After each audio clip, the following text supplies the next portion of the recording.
This is Danette Moss, Business Systems and Implementation Strategist. Glad to get a chance to join you guys very quickly before the day ends. As I always promise that I'll go live. You know, Saturdays are Sabbath for me, and I'm extremely busy with my children and having that mompreneur time, but wanted to come out and share 5 ways to remove distractions for more productive client meetings. And if you're joining me here on LinkedIn, Facebook, Instagram, YouTube, Twitter, thanks. Thanks so much for hanging out with me on this other segment of empowering women together. This is day 25. We're getting ready to go into day 26 of this awesome Women's History Month. And as I look back at what was mapped out for you guys, which was this topic, of course, but just wasn't able to get to you guys earlier with it, or you ladies, your mompreneurs with this earlier, I thought about the things that I'm faced with or things that I've been faced with going through this journey as a mompreneur and how I was easily distracted before in the past and how that distraction caused a lot of different issues for me. So I said, why not share 5 ways with you all the things that I've done to sustain myself in my business? And also, these are things that other successful women in history have done. So let's go ahead and dive in. Tip number 1 to the ways that you can remove distractions, from more productivity before you meet your prospects or your right now clients is use a scheduling system. Now, I'm going to talk from that space.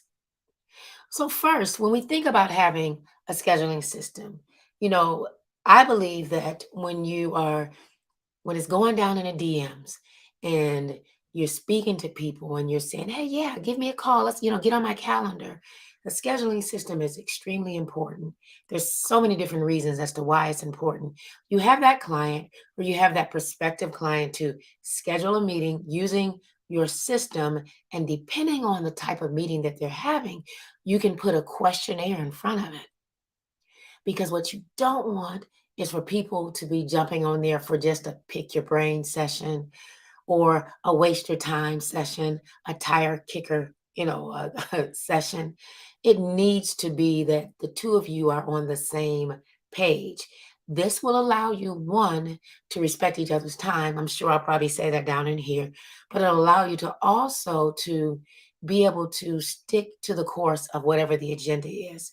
So streamlining the process will ensure you, for the both of you, to have a clear understanding of the meeting, respect the time of the meeting, and minimize any possible confusion or last minute scheduling. Because when you use a scheduler, people, life happens, right? But people also will generally have a way to come on and click and reschedule, prayerfully in a timely fashion. But it just sets things up for you to have more control as a busy mompreneur. The second one, I believe I just kind of touched on it, that pre-meeting questionnaire. Tip 2, before you meet, have a client or prospect complete a questionnaire. This way, you know what it is you're talking about. So if I know I'm going to have strategy sessions or if it's a tea talk, these different things mean, line up for different reasons. It allows me, one, not to give away the boat, you know, not to give away everything in full, because when you're somebody like me who's a strategist, who likes to give you a step-by-step approach, it can be easier for me to kind of go in to really just sewing into you because that's who I am. But I'm in business also to make money, right? So when I'm giving complimentary sessions, it's important for me to have it already laid out. That way, I am respectively going through step 1, step 2, step 3 of answering and working with you on whatever that questionnaire was, whether it's a multiple choice questionnaire, those things that you said you wanted help with, whether it's business systems, etc. It helps me stay on course. And it also helps me not go over into another time frame of somebody else's time. because of course I'm meeting with other people outside of just that one person. So when you think about, having the importance of a pre-meeting questionnaire, think about it as that point of making sure that we're all on the same page. I know what you're coming for. We can stay on course and we can respect each other's time. I can help you with your questions. You get what you need to have answered, and we can move on. We can decide whether or not you are fit for me, and I can decide whether or not I'm a fit, or you can decide whether or not I'm a fit for you, right? Tip number three for making sure that you can definitely remove the distractions before you meet with prospects or your right now customers is to set clear intentions. It's so important. Do what you need to do with a clear intention. This is why I always talk about being clear about writing things down because you know what you're getting into. Make sure that you have a clear picture of whatever the desired outcome is before you start the conversation.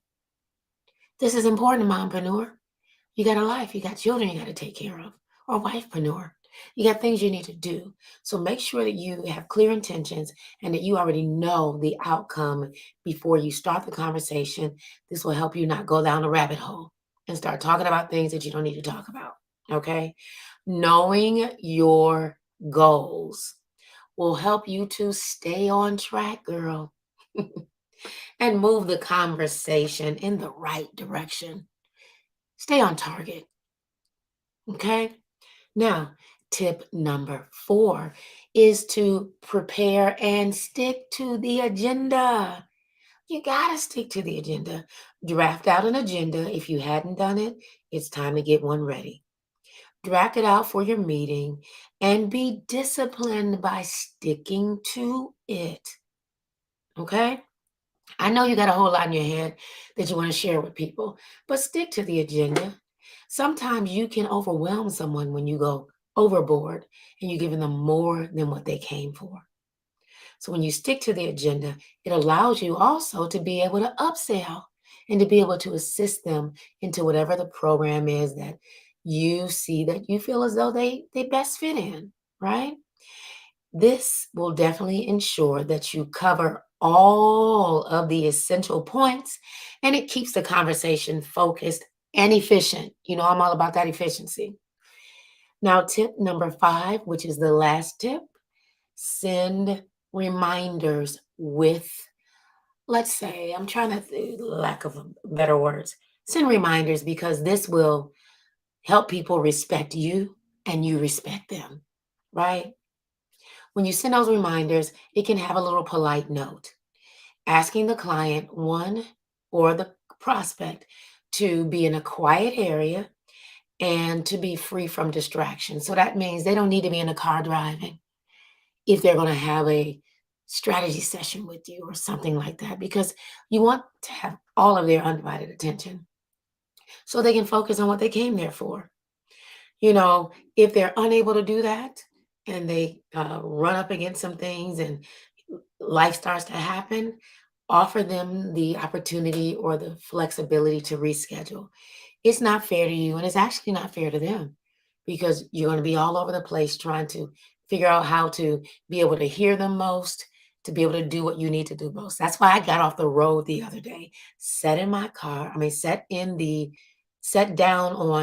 at Starbucks out of my car down at a table where I could still give you all my attention with my headsets. So when you're speaking to people and you are getting ready to have that meeting, send that reminder. And inside of that reminder, make sure that you got their full attention. And if they cannot give you their full attention, offer them the opportunity to reschedule. Again, you're there so that you can sow into them. And you want them to be able to hear those things that you're trying to get them to hear so that they can begin to be able to move forward in whatever it is that they're moving forward in their business, in their life, if you're a life coach. So showing that you even understand and respect their time just as much as you want them to respect your time, it is vitally important. So sending out reminders that the upcoming meeting is getting ready to start. 2 hours before, an hour before, 30 minutes before, 15 minutes before, whatever your method of madness is, get it out there to them. Now, I hope that these 5 tips are and have been very helpful for you. Hey, Flora, how are you, dear? I hope that they've been helpful for you when it comes to the 5 ways to removing distractions for more productivity before you meet with a prospect or for a client. Now, these 5 things, believe it or not, have been very effective and have been used with women in history. This is why they have sustainable businesses, because they understand the importance of eliminating distractions. And I need you to understand that as well. Successful women in history have used these techniques, and they're very perfect, in my opinion. They're perfect techniques. Just 5 of them. We're not overwhelming you, for mompreneurs that are looking to grow your business. I want to thank you for tuning in. And I want to tell you that as I continue going down for these next couple of days, as we begin to wrap up these 31 days of the Women's History Month, a lot of the things that I've been sharing, I believe, are pretty much simple tactics or strategies, but I believe they're things that are definitely needed. Quite often, we have people that may know about these strategies, these tips, or these tactics, but they don't operate in them. And this is why I felt the need to come out and begin to stay consistent, even if it's late. Saturdays, y'all gonna get me late because I'm at church and spending time with my kids. But I believe that when we begin to look at the foundational pieces as a mompreneur, it's these things that are going to help us, one, stay on target, two, help us get out of the spirit of overwhelm, and to help us consistently put our businesses on rinse and repeat. And definitely implementing the 5 ways to remove distractions before you meet with prospects or clients, and utilizing these tips will help you put that business on rinse and repeat instead of stop and start. Again, I hope that this has been helpful. I'm going to go ahead and wrap up and thank you yet again for joining me here, Danette Moss, Business Systems and Implementation Strategist, aka the Strategy Lady over at Let's Talk Strategies, for another segment here for empowering women together. I'm looking forward to sharing with you our next topic on tomorrow for day number 27. Take care, ladies.